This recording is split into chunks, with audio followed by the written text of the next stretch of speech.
What's up, family? It's your girl, Dr. Shonna.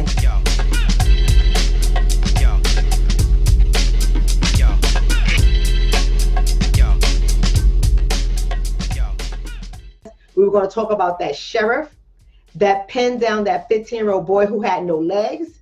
I got so much to say about this conversation, so I'm glad you guys are on. Let me just go ahead and greet my community because I see you guys talking to me.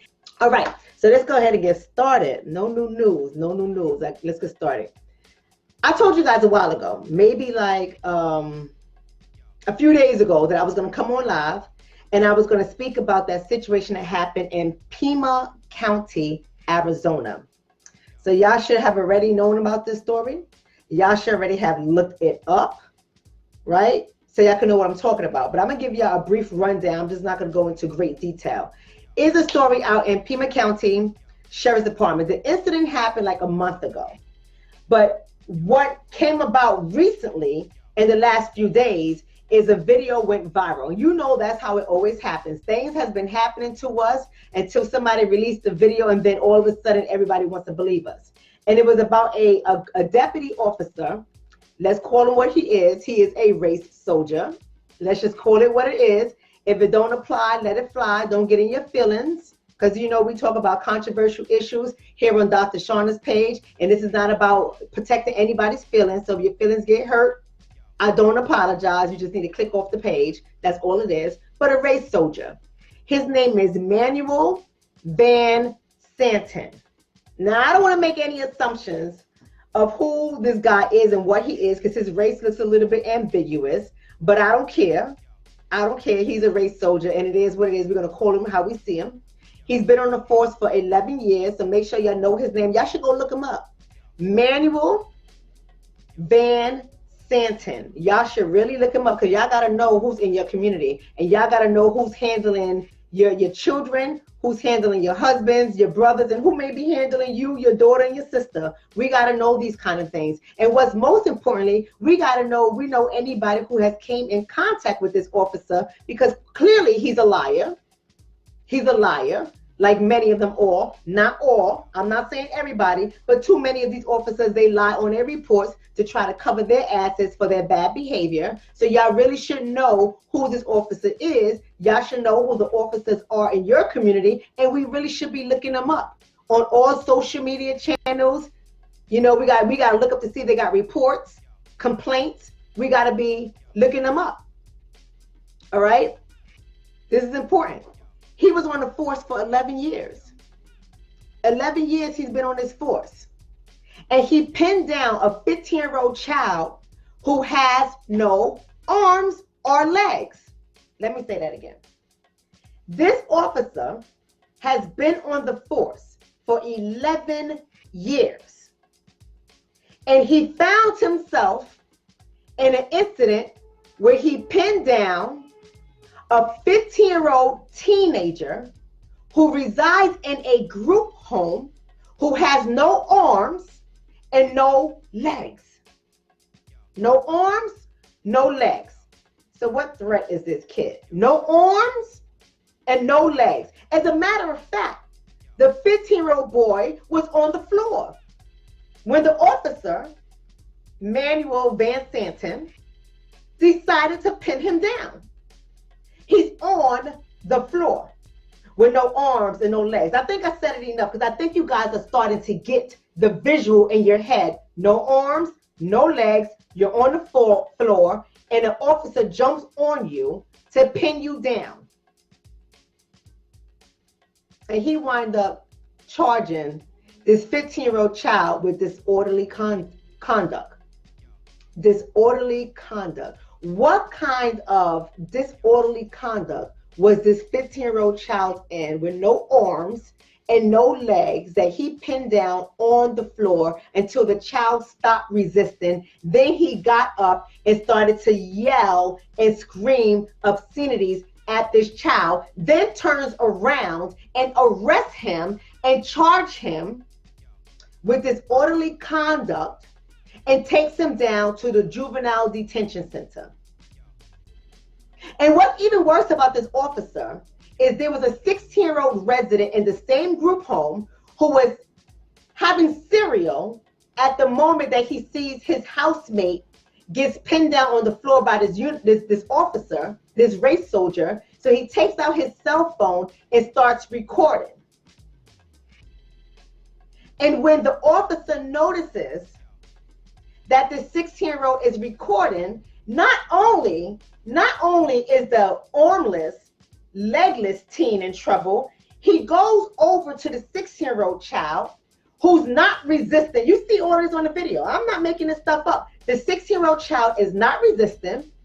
He takes his arms, put it around his back so that the officer can go ahead and cuff him because he already knows the deal. And unfortunately, our teenagers who live in group homes, they go through this all too often. Unfortunately, he already knows the deal, puts his hands behind his back, and the officer, the race soldier, takes his head and smashes it against the wall, all caught on camera, and then charges that 16-year-old with disorderly conduct as well. Let's talk about the group home. Why were the cops called to the group home in the first place? Now, the group home worker, let me pause for a second. Let me go back. Because I'm getting angry. And the reason I'm getting angry because before I left the system, before I got my master's degree and I left the system, I was a child protection service worker. And then I got promoted to an elite unit called Institutional Abuse Investigation Unit, IAIU. And what we do in that unit is we go into group homes, foster homes, detention centers, hospitals, daycare, anywhere else a child is at that's not their natural home to investigate child abuse and neglect. So these cases get called into us. We don't really know what's going on until somebody calls us and say, hey, we have a situation. The difference between IAIU and Child Protection Services is small. It's not a big difference. It's small. But the difference is, instead of us investigating the mother or the father or the caretaker as the perpetrator, we're investigating employees. And what's even more sad about this case that's making me pissed off right now is the fact that the group home worker who took a job at a group home, who knows or should know the children in the group home, knows this little boy has no arms and has no legs, and she calls the police officers, she calls 911 because he knocked over a garbage can and he was yelling and screaming in the home because he wanted to go back to school. Did y'all hear me? Let me rewind because I don't think I said it loud enough for the people in the back. So I want to make sure I raise my voice a little bit so they can hear me. The group home worker, the group home worker who is employed at a group home for children who are out of placement, meaning they are out of their natural homes. They do not live with their parents, who have been removed from their home, who are not adoptable. They're too old for people to want to adopt them. Most kids at this age do not get adopted. Most children at this age who reside in group homes have been bounced around from home to home to home, from foster parent to foster parent to foster parent. They have been subjected to abuse and neglect by their foster parents. They have been kicked out. They have been yelled at. They have been called names. They have been belittled, and they're now living in a group home because no one wants them in their home because they're not cute little kids anymore that people can dress up and bring around their friends and their family and act like they are their real mamas and daddies. So they get sent to group homes. This is a child with no arms and legs who was abandoned by his parents, by his family, so the case says. I don't know that for a fact, but that's what they're reporting, that's what they're communicating. He got sent to live in a group home. He's angry because he wants to go back to school. Did I say that loud enough for people? I don't know. He is angry because he wants to go back to school. And so he apparently knocked over a trash can. He has no arms. He has no legs. He's angry that he wants to go back to school, and he knocks over a trash can, I guess with his chin, his shoulders, his chest. I'm not too sure. But the group home worker apparently feels threatened and calls 911.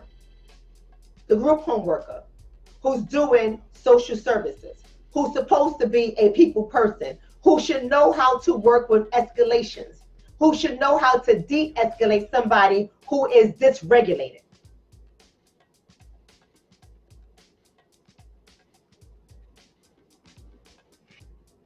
Calls 911, and that's when this race soldier, Manuel Van Santen, pops up on the scene, irate as ever, yelling and screaming at a child, threatening a child. The child is saying, leave me alone. He tries to bounce back, because I can't say walk past. He didn't try to walk past because he has no legs. He tries to scoop past the officer, who then gets mad, slams him down, and pins him.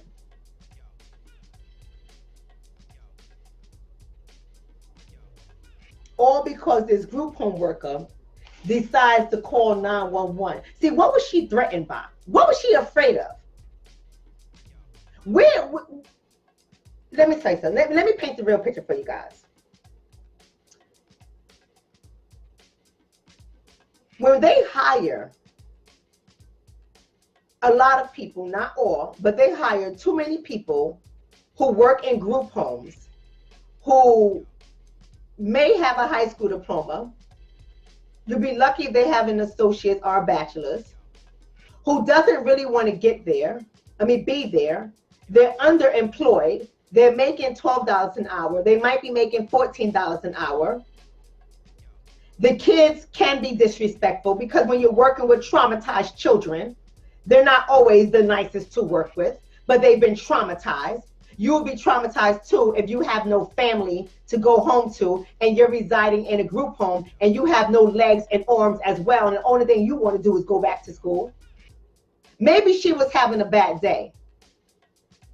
Or maybe she had a bigger agenda. I don't know. But she contacted the police officers for what?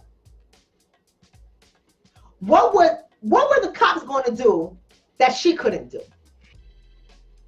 And I had to really sit back and think about that with this case.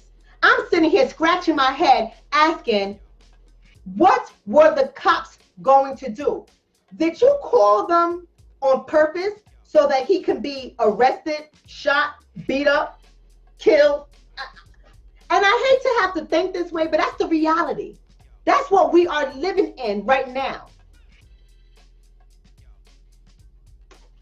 Let's talk about the sheriff's department for a second. This is getting sickening. I'm sick and tired of this. This is getting sickening that the sheriff's department drops the charges after they see the video. Not once did it dawn on them that this officer brought a child with no arms or legs to the JD Center, the Juvenile Detention Center, to be charged with disorderly conduct. Not once did somebody say, Deputy, let me speak to you for a minute. This don't make sense. What did this kid do? He has no arms or legs and he's in a group home. What did he do? But instead, they allowed this to go through. They authorized the criminal investigation after the video came. But let me tell you guys how the video got released, and then we're going to start getting into the nuances. All right? What's going on, Go 7 Days? We're going to start getting into the nuances. The video got released after the boy's attorney realized that they charged him. And as a chess move, they released the video. And once they released the video, they dropped the charges. Now, somebody's going to say this is good, but I want to tell you all types of angles that I'm looking at, because exploitation is real. Exploitation of our people is so very real. And we get caught up in this web, and we don't even realize, some of us don't even realize that we are in this web. So it shouldn't be advocating for your child by holding a video as a pawn in your back pocket. You want to see what was going to get done, and then now the child got a charge, and you see an opportunity, you release the video. That video should have been released immediately, in my opinion, if it went down this way. And I understand that media reports all types of false things, but that video should have been released immediately. But we'll get into that for in a second. And after the video was released, of course, the officer is placed on administrative duty. This is what they do: administrative leave or administrative duty after the video is released. So here's one of my concerns. One of my concerns is this officer that has been collecting a paycheck. All right, family. My YouTube is crashing. Now y'all know what's up with that. Talking about these officers. They don't like people to talk about officers. So let me just keep it on Facebook. I'll keep it over here because my YouTube is crashing. So we'll stay over here. The sheriff's department puts this officer on leave. I think that what they should immediately do is look at every case this officer has had, because clearly he's a liar. Clearly he's disorderly. Clearly he doesn't know how to do his job, and he's a threat. He's a threat to any black person that comes into his space. He is a threat, period. That's number one. Number two, I want to go back to the child welfare system, because clearly the child welfare system has custody of this kid. And so we can't sit up here and have the officer be the only one on the hot chair. You got the child welfare system that needs to be overhauled again.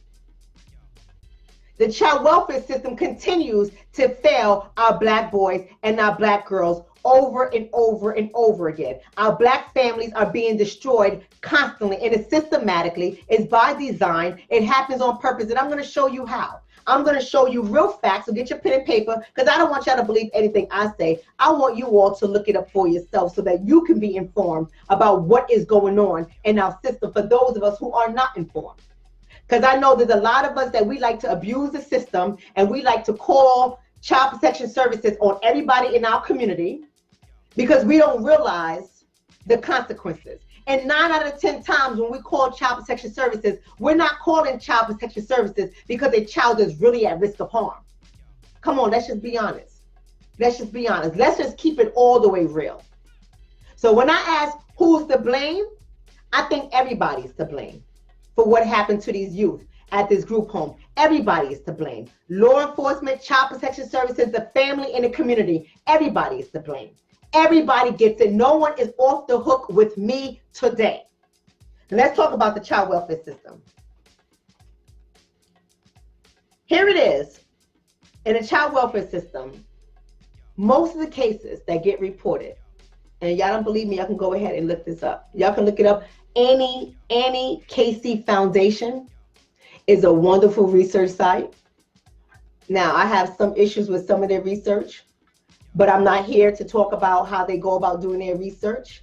And I'm not here to talk about my issues just yet, but I will tell you this, that they do good research. So you have to go to the Annie Casey's, and you have to understand that, as Annie Casey Foundation has pointed out in their most recent research, and this is nothing new for us, we already know this happens, that most of the kids that enter into the child welfare system come from communities that's highly concentrated in poverty.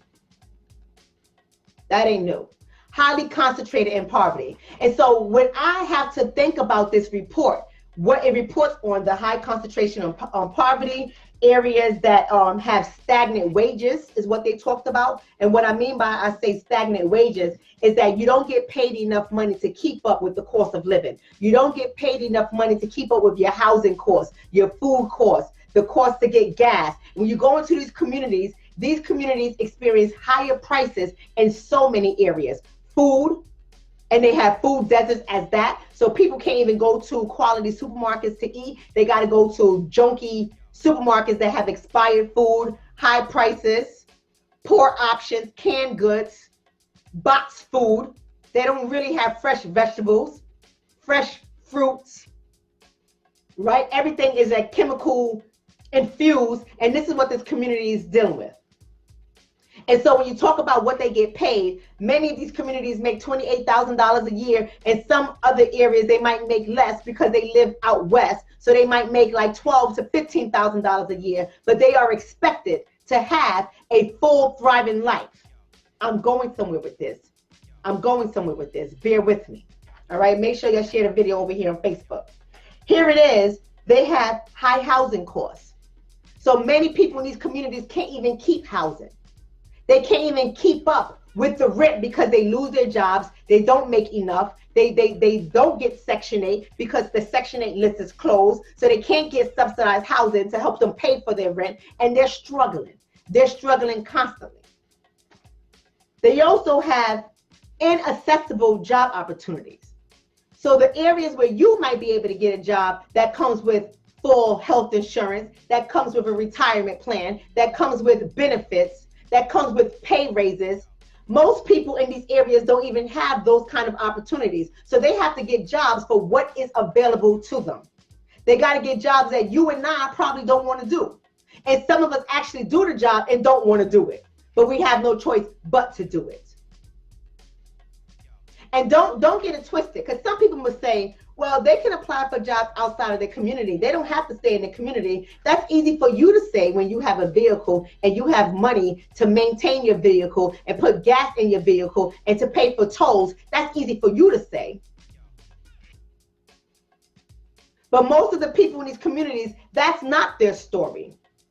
And they don't have this opportunity to do that. So they have to take what's in their area that they can find employment and get to work easily without being stressed. Right? So why am I saying this? Because at the same time that they face in all these situations, they live in communities that have high drug trafficking, that has high crime rates, and high law enforcement involvement, and high government intervention. I hope y'all know where I'm going with this. They have drugs, they have violence, they have poor health conditions, they have failing school systems, they have limited resources, they have lack of community supports, they have financial hardships, and they have chronic stress in these communities. And on top of all of that, they're inundated with law enforcement, they're inundated with child protection service workers, they're inundated with welfare workers that come out to check your homes, they're inundated with truancy officers, they're just inundated with government intervention constantly. This is not to say that the same situations don't occur in other communities, because they do. But other communities are not under the spotlight.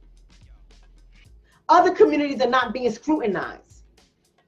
Other communities don't send their children who haven't eaten last night to school, and the school teacher and the school social worker has their eye out on the child. And the minute the child come in, they start asking the child all types of questions so they can see what's going on in the home. And then they pick up their phone and they call child protection services. You don't believe me? Ask anybody that works this field. Ask anybody that works this field. And you want to know something else? The cases that really need to get reported on, the cases that really should be hitting the desk of these child protection service workers are in suburban areas with malnutrition going on. They got sexual abuse going on. They got severe physical abuse going on. They got drug addict mamas that can't wake up, popping pills, ain't sending their kids to school.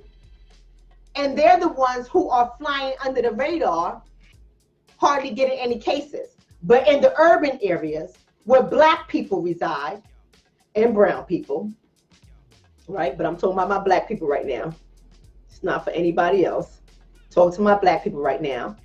In urban areas, they live in a fishbowl. Every governmental agency is watching them, because every governmental agency expects them to mess up, but never looks at their hand that they play into what's going on. So what does this have to do with the case? What does it have to do with the case? You have to understand that this case that I'm talking about with this 15-year-old boy with no arms and legs, this is not by an accident. This happens every damn day in these group homes. This happens every damn day in foster care. This happens in schools, daycare centers. It happens every day with our children. This one just happened to be caught on video that went viral. This one happens to be recorded. But I remember so many times going out to these cases where the staff mistreats them, law enforcement, detention center officers mistreat them, foster parents mistreat them, teachers mistreat them, and everybody tends to fly under the damn radar. And it's got to get to a point, people, where we have to wake up and we have to understand that all of this stuff is systematically designed for us to fail. And we help perpetuate the system. I know a lot of people ain't gonna like to hear this. I know a lot of people ain't gonna like to hear this, because a lot of people are on here, believe it or not, are guilty for calling the system on their neighbors simply because they're poor. That's the case I'm getting at right here. And I'm gonna back that up with research. And I'm gonna prove you guys, so y'all can go look it up yourself. Don't listen to me. Never follow what I say. Look it up for yourself. And if you can prove me wrong, then let's have a conversation. Because I did my research. And not only did I do my research, I worked the system for 6-7 years. I understand how the system works. I worked it in both New York and in New Jersey,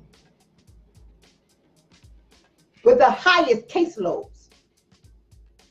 So I know exactly how this system works, how it worked when I was there and how it's working right now, even though I've been going out of it for 12 years.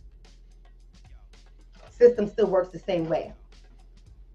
You got to understand that the communities where these children are coming from, it reflects a legacy of racism and oppression. It does. And this legacy, it still shows up in present day laws and practices that these social workers, child protection service workers, officers, correction officers, child welfare workers, they all practice discriminatory and oppressive laws and policies and procedures. They practice it, and nobody questions it. Nobody fights against it. Everybody just shows up because everybody just wants a paycheck, and they don't look at the damage that they are causing families. And then you have to sit back and ask yourself, at least I sit back and I ask myself, why is it that Black children are overrepresented in the system of child protection services and the juvenile justice system? Why is it that Black children are overrepresented? There is no research and no proof that says Black parents abuse and neglect their children more than anybody else. That is a lie. That is a lie. But the research does say that these urban areas have higher calls into the system for neglect. And it's not neglect that you and I are thinking about.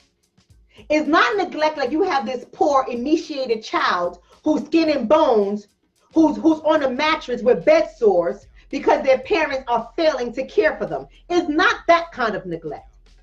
Let me tell you, baby, it's poverty. It's poverty. It's the fact that somebody showed up at the house to see an 11-year-old or a 10-year-old who's a latchkey child who comes home by themselves to wait till their parents get off of work, and just happens to tell a teacher at school that they're home alone. They couldn't go to the store to get their supplies because their mommy wasn't home. And when the teacher says, "Who is home with you?" the child innocently answers, "I was there by myself." Well, what time did your child get home? And a lot of them can't comprehend the time because they're not paying attention to those kind of things. They just know it's dark outside. And so they say she got home at nighttime. Even though nighttime in the winter could be 4 or 5 o'clock in the evening.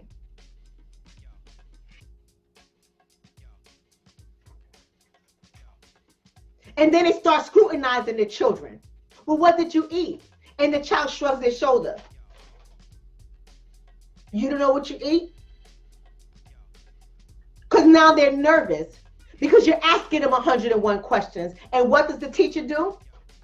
The teacher goes to the school social worker and says she believes the child is being neglected. So the school social worker calls child abuse and neglect hotline because they are mandated reporters, and they are to report all allegations of child abuse and neglect. Whether it's true or not, they are mandated to report all allegations of child abuse and neglect.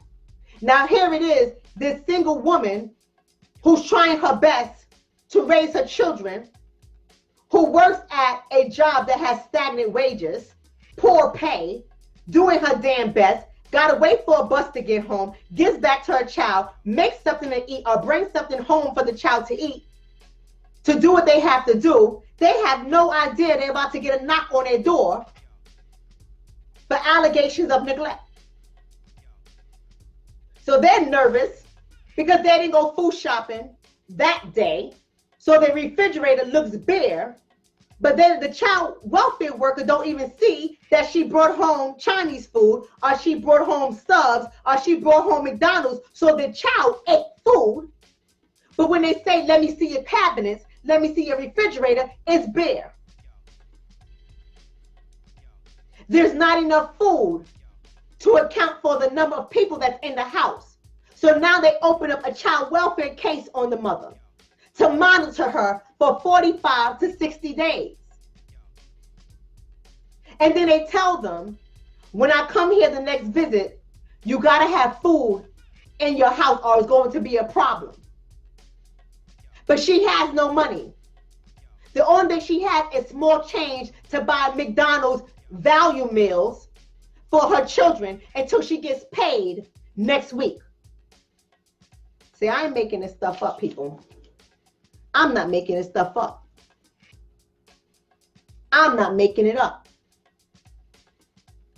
So that social worker who's having a bad damn day, that social worker who feels some kind of way that she has to go into the hood, that social worker who's the lily white girl who wants experience as a social worker. So she took the job because it's a government job and it has great benefits and great pay. So she takes the job, but she's scared. And she never saw a house with minimum furniture. She never saw the house with minimum food. She never saw a house with dishes in the sink. She never saw the house with unmade beds or plates in the living room. And so she says the house is unlivable. It's dirty. That's what she writes in her reports. She's concerned about the hygiene in the home. She's concerned about the hour that mom comes home, leaving the children unattended. And then she gives her report over to the lily white supervisor, who only has the paper of her report to go on, who then in turn says, oh my God, we got to monitor this house. And if she doesn't clean it up, she's going to be substantiated or indicated for neglect. And unfortunately, the undereducated mom doesn't know the system, doesn't really understand how the system works. She's trying her best, not realizing what they're writing in the report about her. And next thing you know, she has an open CPS case.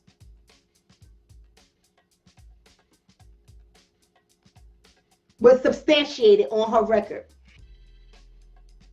or indicated on her record. So when she decides to get a better job, and this time her job involves working with children, and she applies for a job and they do her background check, they see she's been substantiated or indicated for child neglect. So why am I harping on neglect? I'm harping on neglect because when you leave the decision to workers and supervisors and law enforcement agencies and correction agencies and group home workers and foster parents, come on. When you leave it to them and their implicit bias to determine what is happening to a child, they will always see our Black children in a negative light. You think I'm lying? They will always see our Black children in a negative light because they have implicit biases that is fueled by propaganda, that is fueled by false research, right? That is fueled by people who don't come into contact on a cultural basis with Black people who sit down and they sit from a distance, the bureaucrats, and they judge communities that they help create. So let's talk about these numbers. The last report that the federal government ran was in 2017. And you know what they found? They found cases of neglect increased by 49% from 1990 to 75% in 2017. That was 2 years ago, people. Let me repeat that again. Let me say it louder for the people in the back. The federal government is reporting in their most recent research that cases of neglect, what I just described to you guys, cases of neglect, not even severe neglect, neglect increased from 49% in 1990 to 75% of the cases being reported in 2017 was of neglect. And guess what they found? They found a 62% decrease. Let me say that again. A 62% decrease of cases of sexual abuse. A 62% decrease of cases of sexual abuse. It went from 17% in 1990 to 9% in 2017. And you want to know what else they found? A 40% decrease in cases of physical abuse. It went from 27% in 1990 to 18% in 2017. Contrasted to 75% of cases being reported for neglect in 2017. If that don't bother you, I don't know what will, because let me tell you why they did that.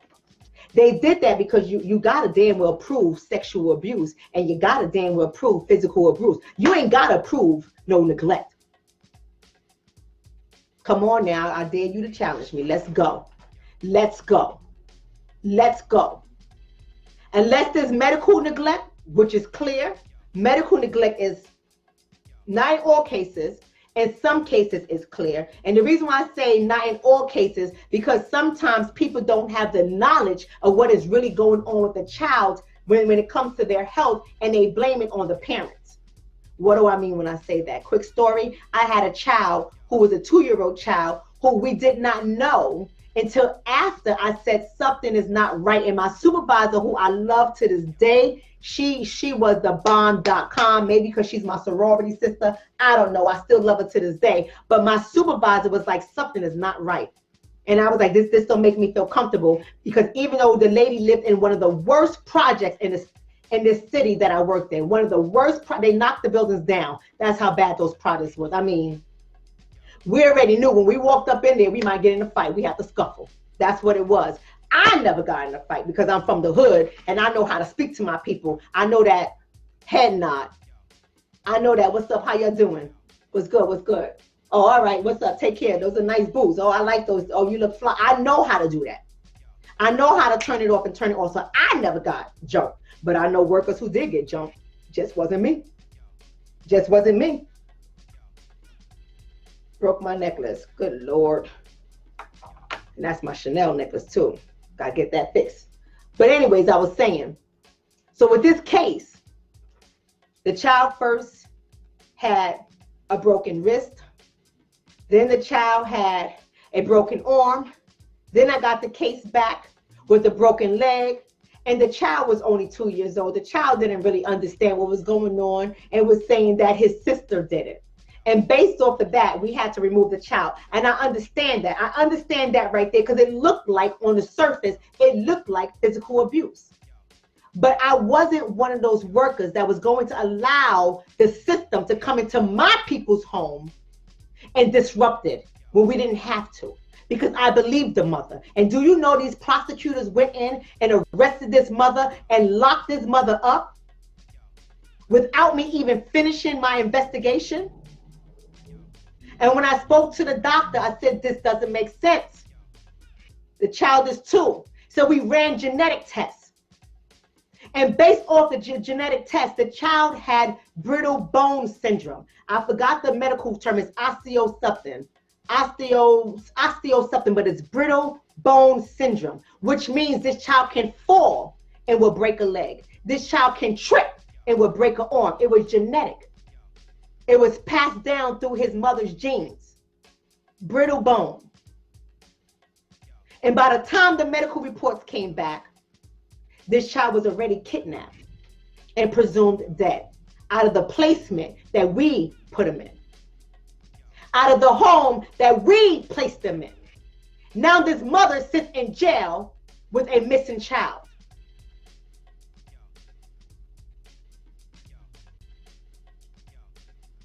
And the only reason why I kept my job, because I dotted my I's and I crossed my T, and I was on point with everything that I did.